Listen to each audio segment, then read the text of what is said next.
اللہ وبرکاتہ۔ الحمدللہ رب العالمین والصلاة والسلام علی رسولہ الکریم، اما بعد۔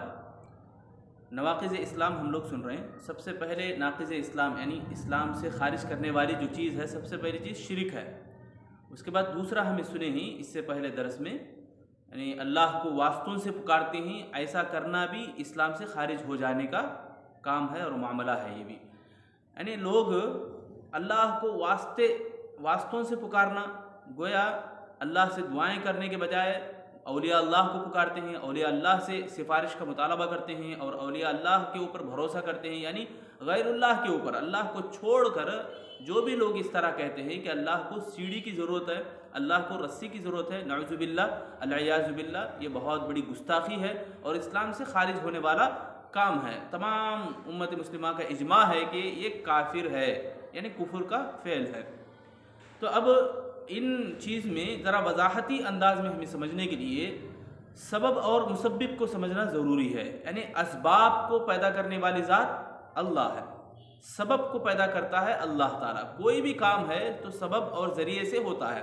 مثلا اللہ رب العالمین نے قرآن مجید میں فرمایا، اللہ انزل من السماء ماء فاحیا به الارض بعد موتها، یعنی اللہ تعالیٰ نے کہا ہم زمین کے اوپر، جو مردہ زمین ہے اس کے اوپر آسمان سے بارش برساتے ہیں اور آسمان سے پانی نازل ہونے کے بعد وہ مردہ زمین دوبارہ زندہ ہوتی ہے۔ یعنی پودے جب زمین کے اندر سے اگتے ہیں تو اس کا سبب اللہ پانی کو بناتا ہے، ذریعہ آسمان سے بارش کو بناتا ہے اللہ تعالیٰ۔ گویا سبب کو اختیار کرنا یہ بہت ضروری ہے۔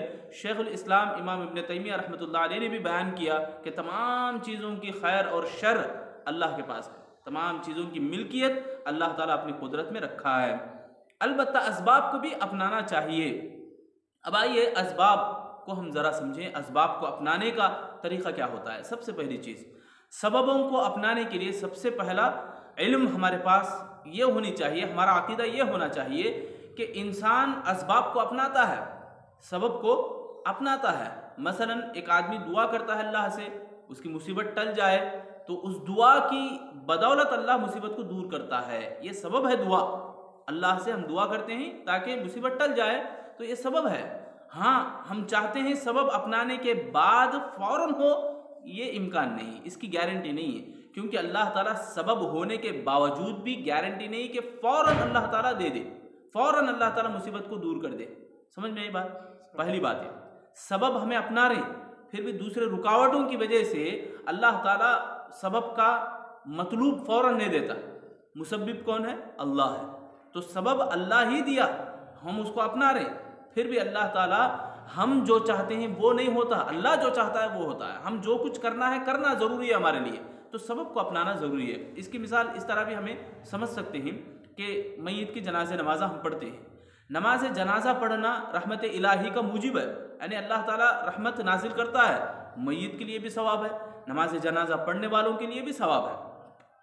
اور ضروری نہیں ہے کہ جو میت ہے اس کی بدولت، یعنی نماز جنازہ ہم پڑھتے ہیں تو مشرک اور کافر ہے، ایسے لوگوں کے نماز جنازہ کے اوپر یعنی سبب ہے وہاں پہ، مگر کبھی کبھی ایسا بھی ہوتا ہے کہ رکاوٹ آتی ہے شرک کفر کی، تو اللہ تعالیٰ رحمت نازل نہیں کرتا۔ پہلی چیز ہے۔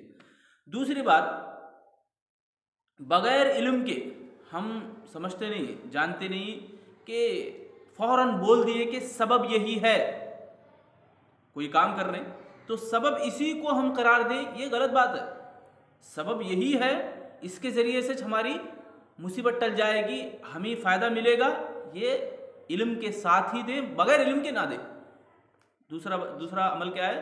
سبب اللہ تعالیٰ جو بتایا، یعنی ہمارے پاس علم ہے تو دعا کرنے سے اللہ مصیبت کو ٹالتا ہے، تو علم کے ساتھ۔ علم نہیں ہے تو بغیر علم کے ہمیں کچھ بھی یعنی سبب کو ڈیسائیڈ نہیں کرنا ہے، سبب کو اختیار نہیں کرنا، یہ بول نہیں دینا کہ یہی سبب بن گیا۔ مثال کے طور پر آج کل بہت سارے گھرانوں میں جب شادی ہوتی ہے تو بہو گھر آتی ہے، تو گھر آنے کے بعد یہ بول دیتے ہیں لوگ کہ گھر میں نقصان چل رہا ہے یا گھر کے اندر مصیبتیں آ رہے ہیں، پریشانیاں آ رہے ہیں۔ یہ کب سے آ رہے ہیں؟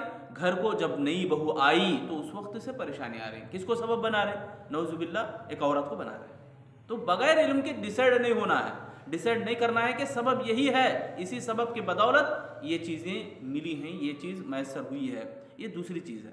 تیسری چیز، اللہ تعالیٰ جن باتوں کا حکم دیا انہی باتوں کو سبب بنانا ہے، انہی کاموں کو سبب بنانا ہے۔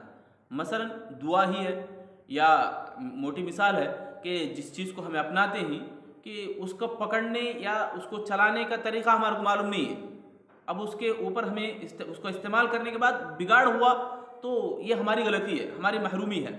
یعنی ہم کریٹ کر کے، ہم اپنا کے یہ بتائیں کہ یہ بھی سبب ہو سکتا ہے، یہ نہیں ہو سکتا، کیونکہ اللہ تعالیٰ نے جو شریعت میں نازل کیا، اللہ تعالیٰ نے جو باتیں حکم دیا ہے، مثلا بہت سارے لوگ نظر مانتے ہیں، نظر ماننے کا جو طریقہ ہے، یعنی یہ سمجھتے ہیں، یہ دوسری بات میں مثال ہے، نظر کی بات جو ہے کہ آدمی اس کو سمجھتا ہے نظر ماننے سے ہی آدمی کی مصیبتیں ٹل جاتی، جبکہ صحیح بخاری اور مسلم کی حدیث میں کیا ہے بولے تو اللہ کے نبی صلی اللہ علیہ وسلم اس کو ناپسند کرتے ہیں، اور حدیث میں ہے کہ ایک بخیل آدمی کے پاس سے مال چھیننے کا ایک ذریعہ ہوتا ہے نظر، یہ ڈیسائیڈڈ ہے۔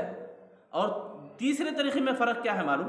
تیسرے معنی میں، تیسری بات میں جو فرق ہے کہ آدمی اپنے سے کریٹ کرتا ہے، مثلا شرکی اعمال کرتا ہے، بدعتی طور طریقے کرتا ہے، اور گمراہ فسق و فجور کرتا ہے، اس کے اوپر آدمی فیصلہ کرتا ہے۔ یعنی اب مثلا اولاد نہیں ہوتی کسی کو تو مزار کے پاس جاتا ہے تو فوراً اولاد ہو جاتی ہے، تو کیا سمجھ رہا کہ سبب اسی کو سمجھ رہا ہے، یہی اصل سبب ہے سمجھ رہا ہے، اسی سبب کی وجہ سے مجھے فائدہ ملا، اولاد نصیب ہوئی، اس طرح سمجھ رہا ہے، تو یہ بالکل غلط ہے۔ اللہ دیتا ہے، دنیا ہے، سب کو اللہ نوازتا ہے، یہ آزمائش ہے، البتہ صحیح سبب کیا ہے؟ اللہ تعالیٰ جو بتایا قرآن اور حدیث کی روشنی میں۔